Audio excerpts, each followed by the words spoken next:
Okay, so very good evening to all of you students. So myself Amit Baral, NEET Guru Chandigarh. जब कोई बार बार extension हो और उसके पीछे जो रीज़न है वो बच्चों के फेवर में हो, तो फिर जो वो कोई दिक्कत नहीं लगती चॉइस फिलिंग की लेट होने से। सो एमसीसी का बार बार जो वो रिजल्ट शेड्यूल का एक्सटेंड होना, पोस्टपोन होना, ये सब कुछ जब वो बच्चों के फ़ायदे में ही हो रहा है अगर, तो फिर जो वो ये इतना बुरा नहीं लगता, ठीक है। बट एमसीसी एक थर्ड राउंड एक ऐसा राउंड होता है जिसमें कोई भी जो वो स्टेट जो वो एमसीसी से पहले नहीं चल सकती। थर्ड राउंड में जैसे जैसे जो वो एमसीसी एक्सटेंशन होती जाएगी तो सारी स्टेट को जो वो एक्सटेंड करना पड़ेगा। जो भी शेड्यूल आप लोगों ने अब तक देखे हैं वो सारे के सारे डिमोलिश है। अब दोबारा नए शेड्यूल जब वो दोबारा रिवाइज होके आएंगे हर एक स्टेट के, बिकॉज हर स्टेट ने जो उसके अकॉर्डिंगली बना दिया था। But MCC as you noticed कि दोबारा अभी 13 को जब वो रिवाइज नोटिस जो वो आया उसमें उन्होंने एक्सटेंड जब वो मेंशन कर दिया कि जो भी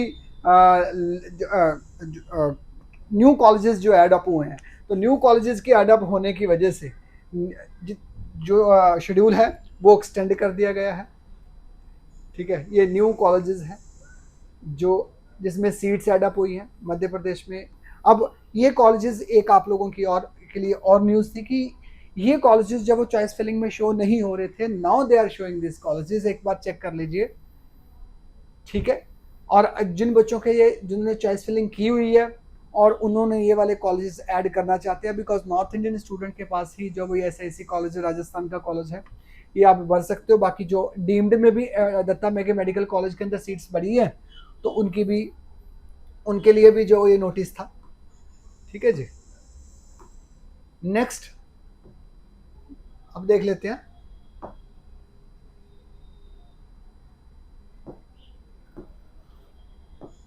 शेड्यूल, एक बार डिस्कस कर लेते हैं न्यू शेड्यूल क्या क्या आया है।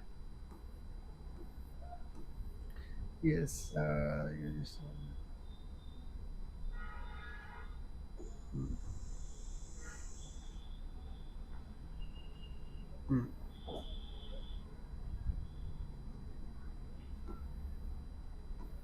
ये थर्ड राउंड आप लोगों ने चेक करना, सेकंड वाला तो हमारा हो चुका हुआ है। Now it is the time for the third round. देखो, अब जो चॉइस लॉकिंग सब बच्चों ने ज्वाइन चॉइस फिलिंग कर चुके हैं, उनकी जो वो those student who are pending, जो नए कॉलेजेस एड अप करने चाहते हैं, तो उनके लिए चॉइस लॉकिंग की फैसिलिटी जो वो एक्सटेंड कर दी गई है अप टू 16। जो 13 जो लास्ट डेट थी वो 16 तक जो वो एक्सटेंड कर दी गई है। आफ्टर दैट द प्रोसेसिंग 2 दिन का अलॉटमेंट का प्रोसीजर होता है। इसके बाद फॉलोड बाय द 18th को रिजल्ट आएगा।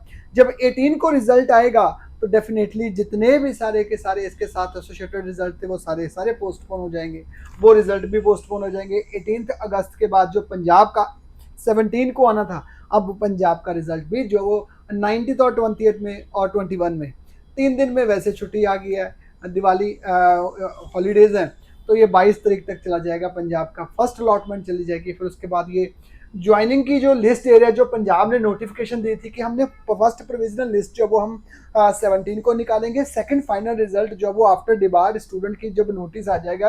एमसीसी में जो कुछ कैंडिडेट जो ड्यूल डोमिसाइल वाले या फिर जो कुछ उन्होंने रूल वायलेट किए होते हैं, they are not further eligible to get participate into the any counselling, तो वो उनका डेटा आने के बाद वेरिफिकेशन करने के बाद 24 तारीख तक की जो वेट करके रखी थी पंजाब ने, वो भी एक्सटेंड होके जो वो चली जाएगी 30 अक्टूबर तक। यानी कि ज्वाइनिंग की जो डेट होगी that is the first week of the November. Punjab में जितनी भी ज्वाइनिंग होगी वो सारी फर्स्ट वीक ऑफ नवंबर तक, यानी कि मोस्ट प्रोबेबली जो क्लासेस जो बच्चों का बड़ी देर से चल रहा था कि क्लासेस कब से शुरू होंगे, so most probably last year के अकॉर्डिंगली 15 नवंबर ही इज द लास्ट डेट। 15 नवंबर तक जो वो आपका शेड्यूल जो वो चला गया है थर्ड राउंड में।